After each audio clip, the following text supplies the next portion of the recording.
Hello everyone, welcome to my channel where numbers come alive and maths become fun. Today we are kicking off chapter number 6 from class 7th mathematics new book which is Ganit Prakash. Chapter number 6 is number play. This chapter is all about discovering patterns, playing with odd even numbers and solving some puzzles that make you think like a detective. Ever wondered how numbers can tell stories or how a simple arrangement can reveal hidden rules? We will explore cool concepts like parity, supercells, and number sequences, all through fun activities and smart reasoning. So grab your notebook, sharpen your mind, and let's dive into the world of number play. And hey, if you enjoy learning with me, don't forget to like, share, and subscribe. Numbers tell us things, but do the numbers in the given figure below tell us? अब यहाँ पर हमें कुछ बच्चे दिए हैं और ये क्या है कुछ नंबर सोच रहे हैं. सपोज इसके पास इसने जीरो, इसके माइंड में वन, इसने जीरो, इसने टू. सो ये नंबर्स को हमें देखकर ये पता लगाना है कि ये नंबर्स का रूल क्या है. ठीक है, तो ये कुछ डिफरेंट रूल है. What do you think these number mean? हमें नंबर्स का क्या मीनिंग हो सकता है सोचना है. अब अगर हम देखते हैं तो चिल्ड्रन रीअरेंज देमसेल्फ. अब फिर से आगे पीछे बच्चे हो गए, रीअरेंज हो गए और अब हर कोई एक नंबर बता रहा है जो कि नए अरेंजमेंट पे बेस्ड है. देखो जो पहले ये येलो वाला था ये टू बोल रहा था और अब ये जीरो है. ये जो रेड था ये जीरो था अभी भी जीरो है. ग्रीन वाला वन है अभी भी वन है. सो कुछ तो इसमें चेंज हुआ है. Could you figure out what these numbers convey? Observe and try to find out. तो हमने क्या ऑब्जर्व किया कि जो ये रूल है वो क्या है that each child calls out the number of children in front of them who are taller than. Suppose ये जो आपका फर्स्ट चाइल्ड है, let's just name it A. So ये जो ए है इसके आगे कोई भी इससे टॉलर नहीं है, तो अगर इसके आगे कोई भी इससे टॉल नहीं है तो इसकी वैल्यू हो जाएगी जीरो. अब हम आ जाते हैं बी पे. सो बी के आगे in front of B there is no one taller than him, so again it is zero. But for C this B is taller than C, right? B is taller than C, so C की value हो जाएगी one. Then for this one D there are no one is taller than him, so it is again zero. Then for this E, we can say that this one is taller than him, this one is taller than him, this one is taller than him. यानी कि तीन हैं जो कि उससे toll हैं, so इसकी value हो जाएगी three.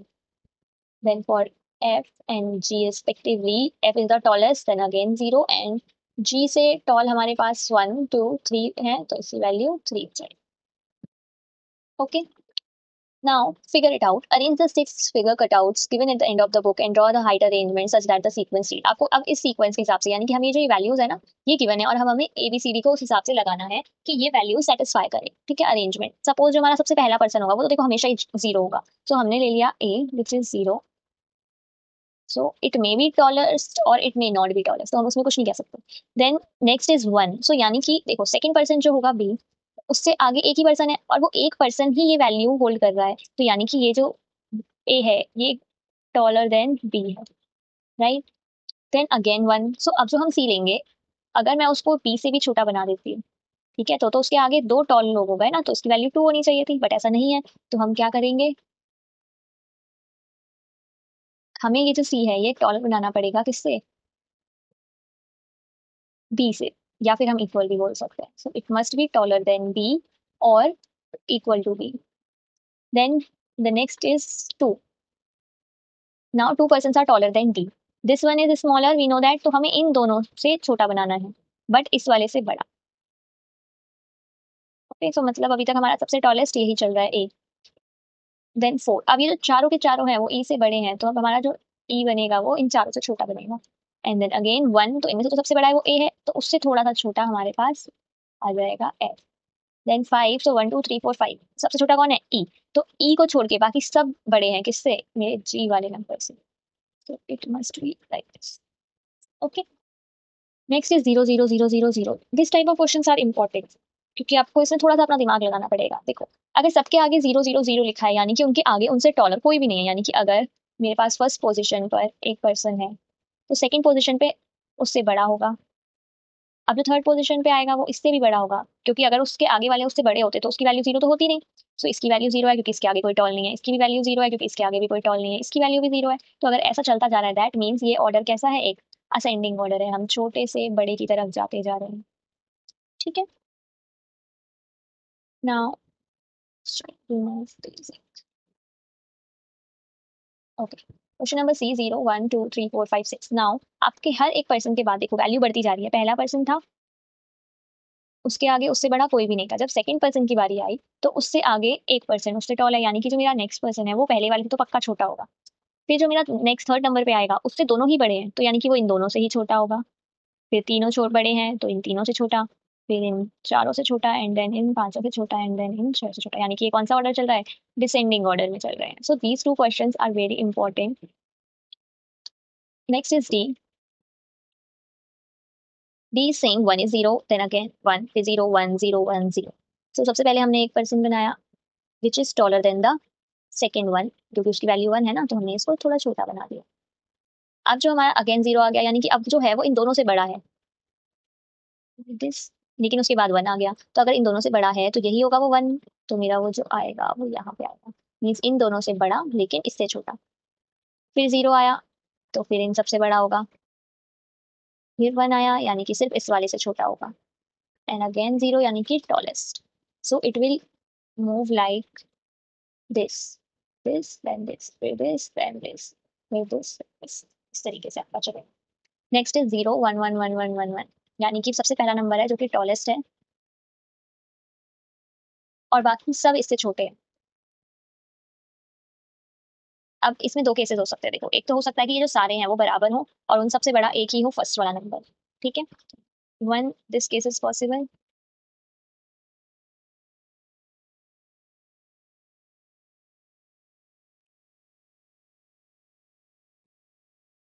The other scenario is, सबसे पहला नंबर 0 है तो हमें नहीं पता कि वो बड़ा है या छोटा है, तो हम उसे बना देते हैं कैसा भी, क्योंकि फर्स्ट नंबर पे तो हमेशा ही 0 रहता है. द सेकंड वन इज 1, यानी कि ये जो 0 है ये पक्का इससे तो बड़ा ही है, तभी तो इस पे बनाया, तो हमने इसको बना दिया इससे छोटा. देन अगेन इज 1, तो अब हम कह सकते हैं कि ये वाला जो नंबर अब हमारे पास आएगा वो हो सकता है इस वाले से टॉलर हो लेकिन इस वाले से शॉर्ट होना चाहिए. देन अगेन ये हमारा मतलब सबसे बड़ा होगा, और उसके बाद हम कितने भी अलग अलग उसके बना सकते हैं इस तरह से, but shorter than him, like this. मतलब आपका एक ऐसे आया और देन ये असेंडिंग में चल रहे हैं. ठीक है, लास्ट इज एफ 0 0 0, यानी कि पहले जो तीनों हैं उनसे टॉलर कोई भी नहीं है उनके आगे, यानी कि हो तो सकता है कि वो इस तरीके से असेंडिंग ऑर्डर में हो तो भी 0 हो सकता है, तो हम इसको इसी तरीके से ले लेते हैं, या फिर तीनों इक्वल होंगे तो भी हो सकता है. देन 3 3 3 सारे, यानी कि हर एक नंबर के लिए 3 लोग टॉलर हैं, तो हम ऐसा बोल सकते हैं कि अम, ये तीनों ही टॉल होंगे, जो हम लास्ट ये वाला लेंगे इससे ये तीनों ही टॉल होंगे, राइट. तभी तो इसके ऊपर 3 नंबर आएगा क्योंकि ये तीनों इससे टॉल है. अब जो नेक्स्ट है वो है इससे भी छोटा, अगर होता तो वो क्या हो जाता, उसकी वैल्यू 4 हो जाती, क्योंकि ये तीन तो बड़े हैं ही और फिर ये भी उससे बड़ा हो जाता, लेकिन हमें इसे नहीं रखना है बड़ा, हमें सिर्फ 3 ही वैल्यू देनी है, तो यानी कि वो या तो इससे बड़ा होगा और या तो इसके बराबर होगा but smaller than these the smallest. ठीक है, तो दोनों केस बन सकते हैं लाइक दिस एंड दिस.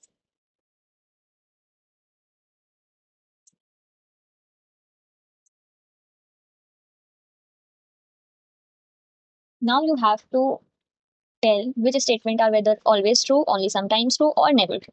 यानी हमारे पास ट्रू फॉल्स को थोड़ा सा चेंज कर दिया और हमारे पास 3 ऑप्शन है यहाँ पर, that something is always true, यानी कि चाहे कोई भी केस हो वो ट्रू होगा. समटाइम्स ट्रू यानी कि वो ट्रू हो भी सकता है, कभी कभी फॉल्स भी हो सकता है, and one is never true यानी हमेशा ही गलत रहेगा. And we also have to give the reasoning for that. Okay, first is if a person says 0 then they are the tallest in the group. अगर एक पर्सन कहता है कि वो 0 है तो क्या वो टॉलेस्ट होगा.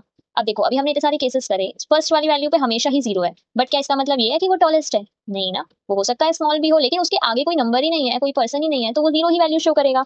इसीलिए हम बोल सकते हैं कि ये ऑलवेज ट्रू तो नहीं होगा, लेकिन ऐसा ट्रू हो भी सकता है, अगर वो 0 है, अगर टॉलेस्ट है तब भी तो 0 ही होगा, यानी कि ये हो भी सकता है और नहीं भी हो सकता. So it is only sometimes true.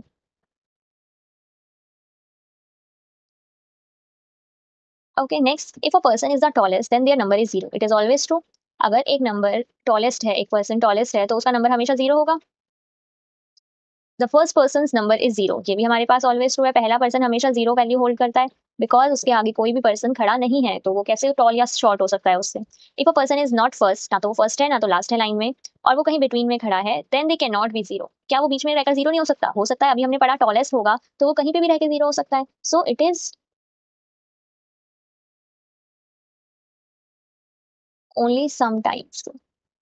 Sometimes हो सकता है और समटाइम्स नहीं हो सकता. The person who calls out the largest number is the shortest. जो नंबर पर्सन सबसे बड़ा नंबर बोलेगा वो नंबर शॉर्टेस्ट, वो पर्सन शॉर्टेस्ट है, करेक्ट. अगर मैंने आपको बोला यहाँ पे सबसे छोटा कौन सा है, ये वाला, सो ये जो होगा इसके आगे सारी टॉल है तो ये सबसे बड़ा नंबर कैरी करेगा 4. ठीक है, लेकिन ये हमेशा सच नहीं है, क्योंकि अगर मान लो सबसे छोटा तो ये वाला है अगर, तो ये तो 0 ही कैरी कर रहा है. सो it is not always true but it is sometimes true.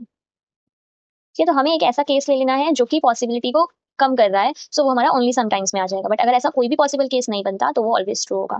But is the largest number possible in a group of 8? अगर 8 पर्सन का एक ग्रुप है तो उसमें लार्जेस्ट नंबर क्या हो सकता है? तो हम बोल सकते हैं सपोज सबसे छोटा पर्सन लास्ट में खड़ा है, हम सबसे लार्जेस्ट ढूंढ रहे हैं ना पॉसिबल नंबर, और सारे उससे बड़े बड़े क्या है उसके आगे खड़े हैं, तो कितने लोग उसके आगे खड़े होंगे? 7 पर्सन, क्योंकि टोटल 8 है। तो ये कितने नंबर होल्ड कर सकता है? 7। तो लार्जेस्ट पॉसिबल वैल्यू क्या हो जाएगी? 7। Okay, moving on to the next topic that is picking parity. Parity का मतलब क्या होता है? सपोज हमने सबसे पहले सीखना है पेयर होते क्या है। So pair is always a group of 2। Okay, जैसे आपके शूज होते हैं, शूज हमेशा कैसे होते हैं? पेयर में पहने जाते हैं। पेयर यानी कि 2 का पेयर होगा। ऐसे ही आपके इयररिंग्स हो गए, कई सारी चीजें हैं हमारी डेली लाइफ में जो कि पेयर्स में ही यूज होती हैं। पेयर। नाउ अब हम नंबर्स को पेयर करना सीखेंगे कि नंबर्स का पेरिटी से क्या लेना देना है। Kishore has some numbers cards and is working on a puzzle. एक पजल है किशोर के पास और कुछ नंबर कार्ड्स हैं, देख रहे हैं आप। देयर आर 5 बॉक्सेस, ये 1 2 3 4 5 बॉक्सेस हैं। Should contain exactly 1 number card, और इसमें एक नंबर कार्ड डालना है मुझे, जिनका सम करेंगे हम। बीच में प्लस का साइन भी दिख रहा है हमें, तो इनका जब हम सम करेंगे तो 30 आना चाहिए।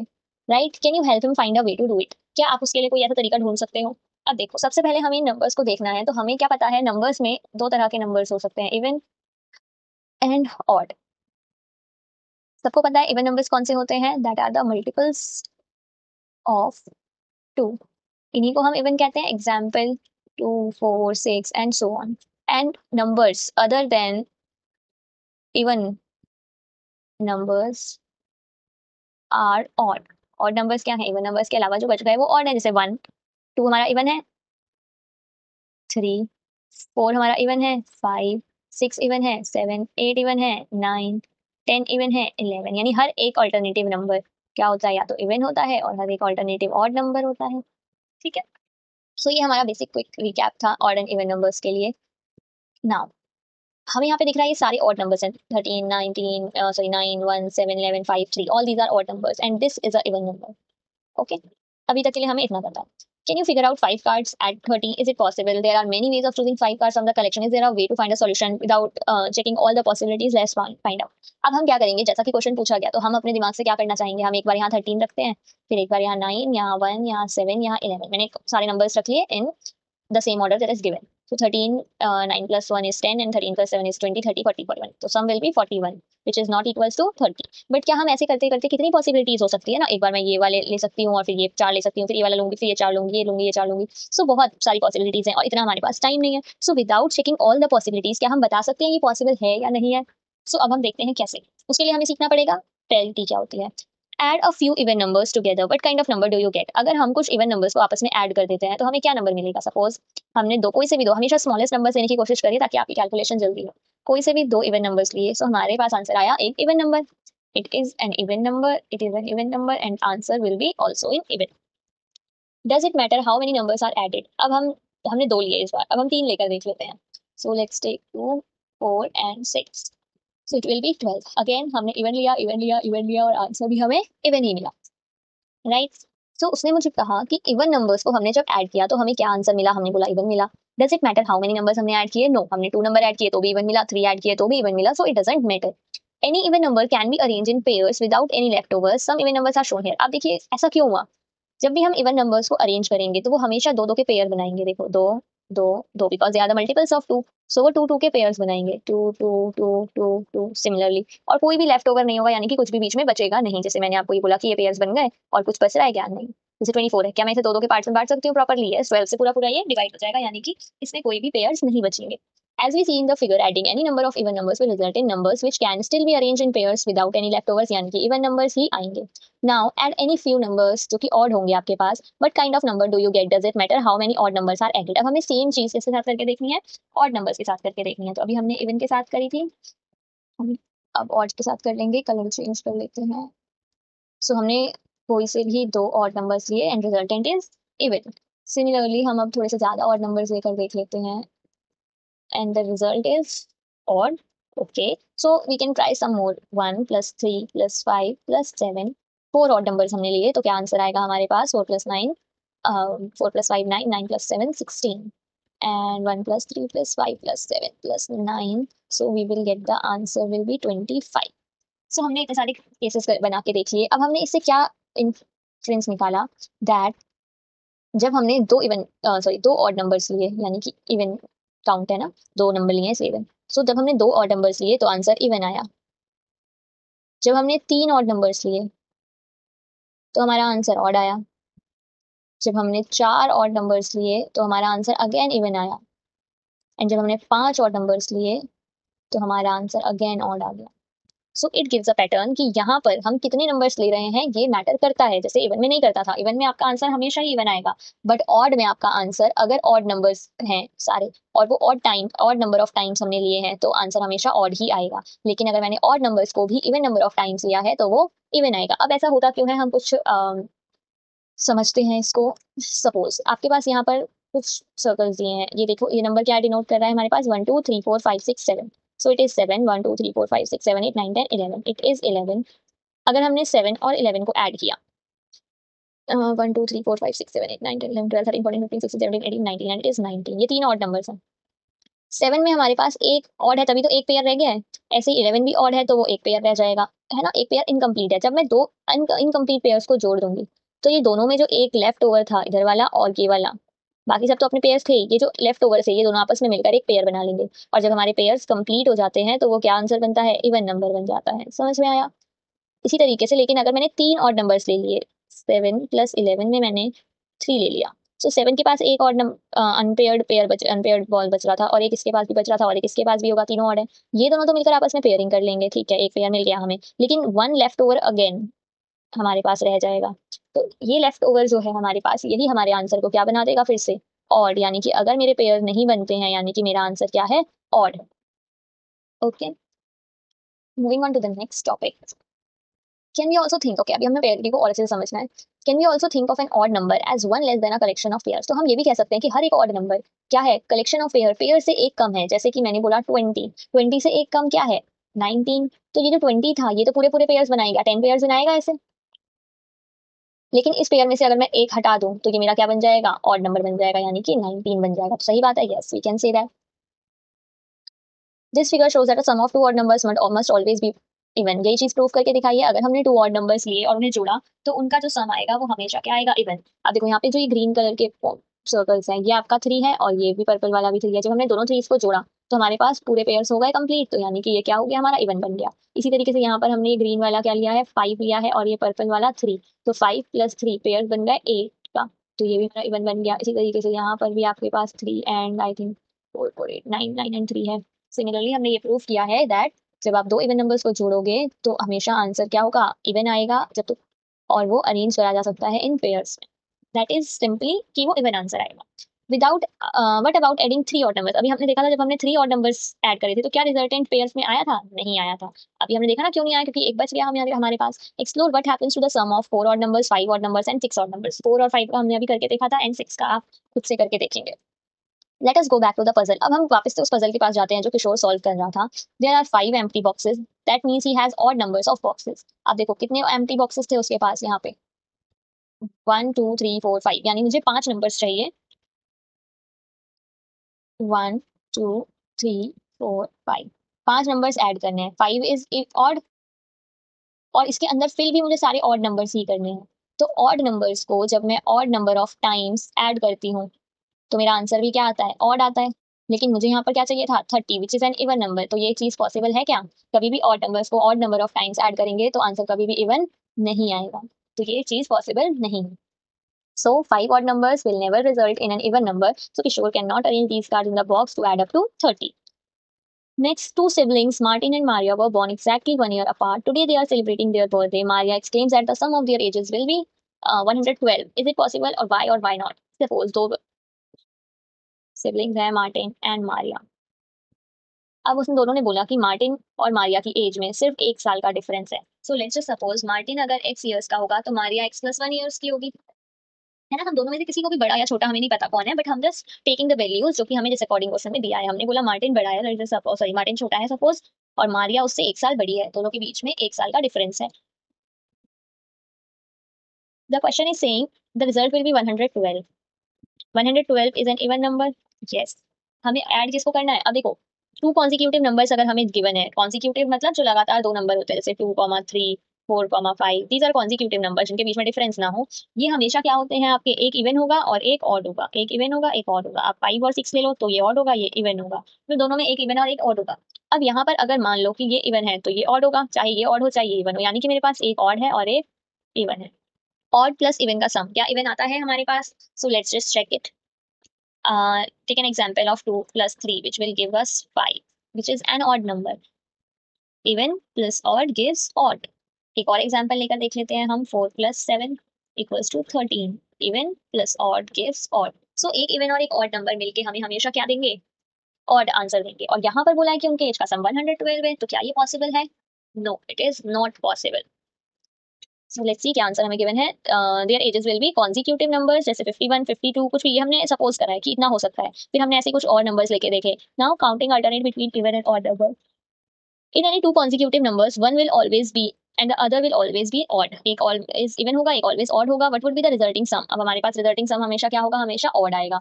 तो इससे हम कह सकते हैं कि उनकी एज का सम कभी भी एड अप होकर 112 नहीं हो सकता। अगेन अब यहाँ पर जो भी हमने अभी तक किया, we use this is called parity. इसी को हम पैरिटी कहते हैं। Denote the property of being even और ऑड। हमने अगर देखा कि जो भी पेयर्स पूरे पूरे बन रहे हैं तो वो क्या होगा?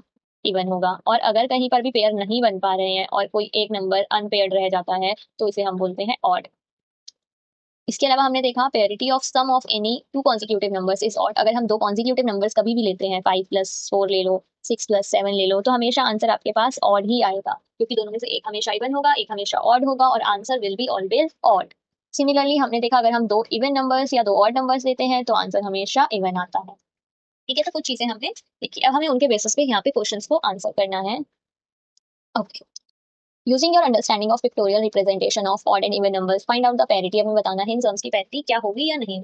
सम ऑफ टू इवन नंबर्स, पहले हमने सम लिया टू इवन नंबर्स का और फिर टू ऑड नंबर्स का।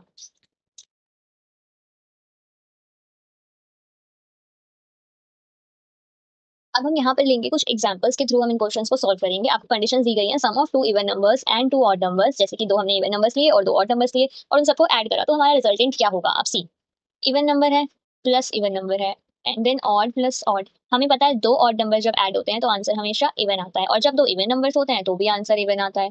और अगर दो इवन नंबर्स अगेन ऐड होंगे तो फिर से मेरे पास आंसर इवन ही आएगा, right. Next is sum of two odd numbers and three even numbers. हमने टू ऑड नंबर्स लिए देन थ्री इवन नंबर्स लिए। ओके, सो आंसर क्या होगा? Two odd numbers will result in even number and how many numbers are even, it doesn't matter, उनका sum हमेशा even ही आता है। So again even plus even will give us even answer. Sum of five even numbers, again आप कितने भी even numbers ले लीजिए और उन्हें ऐड कर लीजिए, your resultant will always be even. Sum of eight odd numbers को अगर हम लेते हैं 8 टाइम्स, सो यहाँ पे देखिए अब हम पेयर बना सकते हैं, ऑड ऑड आंसर देंगे even, these odd odd answer even, odd odd answer even and then again pair पूरा हो गया, कुछ लेफ्ट ओवर नहीं है और सारे इवन नंबर्स हैं तो answer will be always even. Okay, let's move on to the next question. Lappa has an odd number of rupees 1 coins, an odd number of 5 rupee coins and even number of 10 rupee coins in his piggy bank. He calculated the total and got 205. अच्छा, अब हम दोबारा से देख लेते हैं। लप्पा के पास एक ऑड नंबर के 1 रुपीज के कॉइन्स हैं, देन उसके पास ऑड नंबर के ही 5 रुपीज के कॉइन्स हैं and then we have even number coins of 10 rupees, और टोटल कितना आया है उसके पास पिगी बैंक में? 205. Did he make a mistake? If he did, explain why. If he didn't, how many coins of each type could he have? अब हमारे पास क्या है, हमें पहले बताना है क्या उसने कोई मिस्टेक करी है, बिकॉज हम बता सकते हैं ना, हम इवन ऑड को प्लस करके हमेशा ऑड आएगा या इवन, हमारे पास आंसर ऑड में आ रहा है।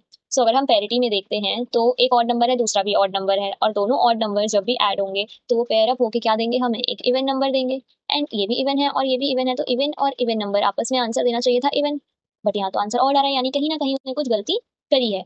अब हम देखते हैं कैसे, क्या क्या पॉसिबल वैल्यूज हो सकती हैं इसकी। अब देखो 10 इवन नंबर्स हैं तो कोई सा भी इवन नंबर हम एज्यूम कर लेते हैं, जैसे मैंने सपोज करा 10 को 10 ही मान लिया, तो यानी कि 10 कॉइन 10 रुपीज के 10 कॉइन्स हैं। अगर मेरे पास 10 रुपीज के 10 कॉइन्स हैं तो टोटल रुपीज कितने हो जाएंगे? 100 रुपए।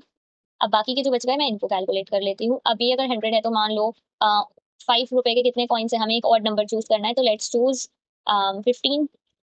15 5 जा 75।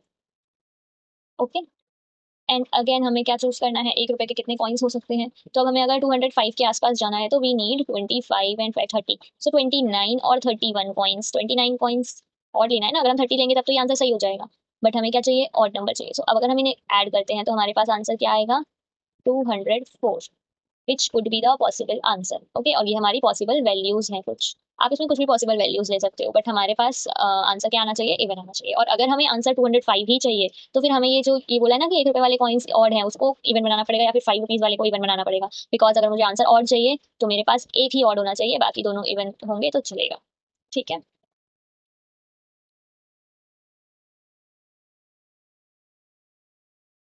we know that even plus even is even, odd plus odd is even plus odd is odd। Okay, so अगर देखो आप इससे ऐसे ट्रिक से याद कर सकते हो कि अगर सेम चीज चल रही है, इवन इवन है तो आंसर इवन, ऑड ऑड है तो आंसर ऑड, लेकिन इवन और ऑड आ गए तो वहाँ पे आपका आंसर ऑड हो जाएगा। ठीक है, similarly find out the pair, आपको फिर से इन सबके लिए नेगेटिव में निकालना है कि सिनेरियोज में क्या होगा। अब इवन इवन है, फिर से हम पिक्टोरियल रिप्रेजेंटेशन से देख सकते हैं और एग्जाम्पल लेके भी देख सकते हैं। इवन नंबर का एग्जाम्पल ले लेते हैं कोई 8 माइनस और दूसरा भी इवन नंबर ले लेते हैं 6, तो आंसर विल बी 2। ऐसा क्यों हुआ, लेट्स जस्ट सपोज हम बना देते हैं अपने पेयर्स, दिस इज 8 और इसमें से मुझे 6 सब्ट्रैक्ट करना है। ठीक है, सो 1 2 3 4 5 6, this pair cancel out this pair cancel out this pair cancel out this, तो हमारे पास आंसर भी पेयर में ही बचेगा, कोई भी लेफ्ट ओवर नहीं बचेगा। तो अगर आंसर पेयर में बचा है that means it will be even. अगर हम ऑड नंबर में से ऑड को सब्ट्रैक्ट करते हैं, suppose 3 and I took 5, so this will cancel 1 1 and this will cancel this, so ये जो 2 बच गए ये पेयर बचा, देन अगेन मेरा आंसर क्या आएगा, इवन में आएगा। और वी कैन से दैट, देखो ये ऑड था और ये भी एक ऑड था, इसमें एक पेयर था, इसमें एक पेयर 3 पेयर, इस पेयर से ये पेयर कैंसिल, इस पेयर से ये पेयर कैंसिल, ये जो एक अकेला बच रहा था वो इस एक अकेले को कैंसिल कर देगा, तो हमारे पास आंसर हमेशा पेयर में ही बचेगा, यानी कि यहाँ पे भी आंसर क्या आएगा, इवन आएगा। एक इवन है एक ऑड है, यानी कि एग्जाम्पल लेके देख सकते हैं हम, 8 माइनस 7 12 ऑड आंसर आ रहा है, 12 माइनस 9 ऑड आंसर आ रहा है, तो आंसर विल बी ऑड। ऐसा क्यों हुआ, क्योंकि ये पेयर में पहले से था, उसमें से एक लेफ्ट ओवर बच जाएगा। सपोज हमने कोई ऑड और इवन नंबर को सब्ट्रैक्ट करना है, सो हम एक एग्जांपल ले लेंगे ऑड नंबर का, जैसे 9 माइनस 4 इक्वल्स टू क्या आएगा हमारे पास 5, which is an odd number. Similarly हम ले सकते हैं 5 minus 4 which is equals to 1, यानी कि फिर से हमारे पास ऑड आया। सो बेसिकली इस टाइप के क्वेश्चंस करने के लिए आपको सिर्फ क्या करना है, एग्जांपल्स लेकर आपको चेक कर लेना है, आपको याद करने की बिल्कुल भी जरूरत नहीं है यहाँ पे। ठीक है, moving on to our next topic, small squares in grids. अब हम ग्रिड्स बनाएंगे स्क्वायर्स की, स्क्वायर्स मतलब सारे इक्वल साइज के होने चाहिए साइड्स के। ठीक है, तो यहाँ पर आपको ये चीज ध्यान रखनी है कि हमारे जो जितने भी ये बॉक्सेस बनेंगे इन बिटवीन, ये सारे आपस में इक्वल होंगे, सबकी साइड्स आपस में इक्वल होंगी। Okay, in a 3 cross 3 grid, there are 9 small squares, which is an odd number. Meanwhile, in a 3 into 4 grid, there are 12 small squares, which is an even number. अभी तक देखो हमने odd और even numbers के बीच में कौन से operations लगाए, मल्टीप्लिकेशन एंड सब्ट्रैक्शन, दोनों के लिए हमने सब कुछ चेक कर लिया है।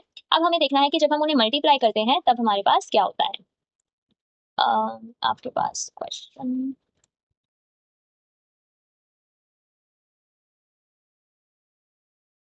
Meanwhile, given the dimensions of a grid can tell the priority of the number of small squares without calculating the product। अब हम बिना प्रोडक्ट को कैलकुलेट करें क्या हम सिर्फ ये देखकर बता सकते हैं कि कितने बॉक्सेस इवन बनेंगे या ऑड बनेंगे, अगर हमारे पास सिर्फ डायमेंशन गिवन हो कि हमें कितना लेना है। जैसे 3 क्रॉस 3 है, तो 3 और 3 दोनों ऑड नंबर्स हैं, अगर हम दो ऑड नंबर्स का एक ग्रिड बना रहे हैं तो उसमें हमारा आंसर रिजल्टेंट क्या आया, ऑड नंबर के स्क्वायर्स बने। लेकिन अगर हमने एक ऑड लिया और एक इवन नंबर डायमेंशन लिया तो हमारे पास रिजल्टेंट क्या आया, इवन नंबर में आया। तो यहाँ से क्या हम ये बता सकते हैं पेरिटी के थ्रू कि आंसर इवन होगा या फिर हमारे पास ऑड होगा। Find the parity of the numbers of small squares and in these grids, आपको इन ग्रिड्स में बताना है कि क्या आंसर आना चाहिए। जैसे अभी हमने बताया कि जब हमने एक ऑड नंबर लिया और उसको मल्टीप्लाई किया दूसरे ऑड नंबर से, जैसे 3 क्रॉस 3 था, तो हमारा आंसर भी क्या आया, ऑड आया, यानी कि ऑड मल्टीप्लाइड बाय ऑड आपको क्या देगा, हमेशा रिजल्टेंट ऑड ही देगा। लेकिन अगर हमने एक इवन नंबर लिया उसको मल्टीप्लाई किया एक इवन नंबर से, तो आपका आंसर क्या आएगा, इवन ही आएगा। जैसे आप एग्जाम्पल के लिए लेकर देख सकते हैं 2 4 8 होता है, और अगर हमने एक इवन लिया एक ऑड लिया तो भी हमारे पास आंसर क्या आएगा, इवन आएगा। Suppose 3 cross 4 equals to 12, example से हमने ये प्रूव कर दिया। अब अगर हमें पेरिटी से सीखना है कि कैसे पेयर्स में क्या चेंजेस हो रहे हैं, हम ऐसा क्यों कह रहे हैं, सो देखो ऑड नंबर मैंने ले लिया 3, अब अगर मैं इसके 3 पेयर्स बनाऊंगी, मल्टीप्लिकेशन इज रिपीटेड एडिशन, तो यानी कि मुझे अगर 3 क्रॉस 3 करना है that is equals to 3 times 3, right. Pair बना, पेयर बन गया, पेयर बन गया, ऑल गुड, एक और पेयर बन गया, बट वन इज लेफ्ट, यानी कि आंसर क्या होगा, ऑड नंबर में आएगा। ठीक है, तो जब हमने क्या अभी भी क्या पढ़ा था हमने, ऑड नंबर्स का जब हम ऑड टाइम्स पेयर बनाते हैं तो रिजल्टेंट क्या होता है, ऑड ही आता है। लेकिन अगर हम ऑड नंबर्स का इवन टाइम पेयर बनाए, जैसे कि हमने यहाँ पे किया 3 के 4 पेयर बनाए, तो हमारा आंसर क्या होगा? इवन होगा, बिकॉज जो दोनों ऑड नंबर्स के एक एक लेफ्ट ओवर्स थे वो आपस में जुड़कर पेयर बना लेंगे। Okay, now parity of expression. अब हम एक्सप्रेशंस, जैसे कि अभी तो हमारे पास सिंपल नंबर्स थे, हमने उनको मल्टीप्लाई प्लस माइनस करके उनके पेयर्स बनाए। अब हम देखते हैं कुछ एक्सप्रेशंस। एक्सप्रेशंस यानी कि आपको कुछ इक्वेशंस फॉर्म में अगर दिया गया है तो आप उसकी पेरिटी कैसे बताएंगे। सपोज आपको इक्वेशन दी है 3n+4, जहाँ पे आपको n की डिफरेंट वैल्यू, n क्या है हमारे पास? एक वेरिएबल है। वेरिएबल का मतलब क्या होता है? जिसकी वैल्यू हमें अभी तक फिक्स नहीं है, कुछ भी हो सकती है। तो यहाँ पे हमने n की डिफरेंट वैल्यूज ले ली है, 3, 8, 10। तो जब हमने n की वैल्यू 3 ली तो हमारे पास वैल्यू क्या आया? इस पूरी इक्वेशन की वैल्यू 13 आई। कैसे आई? 3 × 3, n की जगह पे हमने 3 रख दिया, +4, 3 3 ज़ा 9 +4 गिव्स 13, राइट। आंसर क्या आया हमारे पास? ऑड आया। अब n की वैल्यू भी ऑड थी तो हमारे पास आंसर भी ऑड आया। n की वैल्यू को इवन ले लेते हैं तो ये हमारे पास आता है 3 8 24 +4 दैट इज 28, यानी कि इवन नंबर आया। n की वैल्यू इवन ली तो आंसर इवन आया। अगेन हमने यहाँ 10 लिया तो आंसर इवन आया। सो यहाँ से हमको पता चला अगर हम एक्सप्रेशन में भी क्या कहते हैं, n की वैल्यू को ऑड लेते हैं तो हमारे पास आंसर ऑड आता है, इवन लेते हैं तो इवन आता है। बट ये हम सारी इक्वेशंस पे अप्लाई नहीं कर सकते। यहाँ पर +4 था इसीलिए ऐसा हो रहा था, लेकिन अगर यहाँ +3 होता तो यहाँ ऐसा नहीं होता। ठीक है, तो हमें हर इक्वेशन के लिए अलग से पेरिटी चेक करनी पड़ेगी। हर इक्वेशन का डिफरेंट रिजल्ट आएगा। जैसे यहाँ पर आपको अगेन दूसरी इक्वेशन दे दी है, एक्सप्रेशन दिया है जैसे 100p। अब 100p में आपके पास प्लस माइनस में कुछ भी नहीं है, तो आप p की जो वैल्यू रखोगे, सपोज आपने रखी 1 तो 100 आंसर आया, रखा 2 वैल्यू को तो आपके पास 200 आंसर आया। आप वैल्यू को 3 रखोगे तो 300 आएगा। आप वैल्यू को कुछ भी रख लो, आपके पास हमेशा इवन नंबर्स ही आएंगे आंसर में, है ना। सो हर एक इक्वेशन की, एक्सप्रेशन की अपनी एक अलग पेरिटी होगी, तो आपको वो स्पेसिफिकली उसके लिए चेक करनी पड़ेगी। नेक्स्ट आपके पास दिया हुआ है एक 48w-2, तो 48w, अब w की वैल्यू अगर मैं 1 रख लेती हूँ तो क्या आएगा? 48 - 2 विच इज 46। ये 1 ऑड था, ध्यान रखना, और आंसर इवन आया है। अगर मैं इस w की वैल्यू 2 रख लेती हूँ, यानी कि even number, so answer will B 96 - 2 which is 94। Again even आया है, यानी कि चाहे आप ऑड रखो चाहे इवन रखो, आंसर इसमें भी इवन ही आएगा। ठीक है, एक एक्सप्रेशन आपको यहाँ पर दिया है 6k + 2, इसमें आपने वैल्यूज रखी, वैल्यू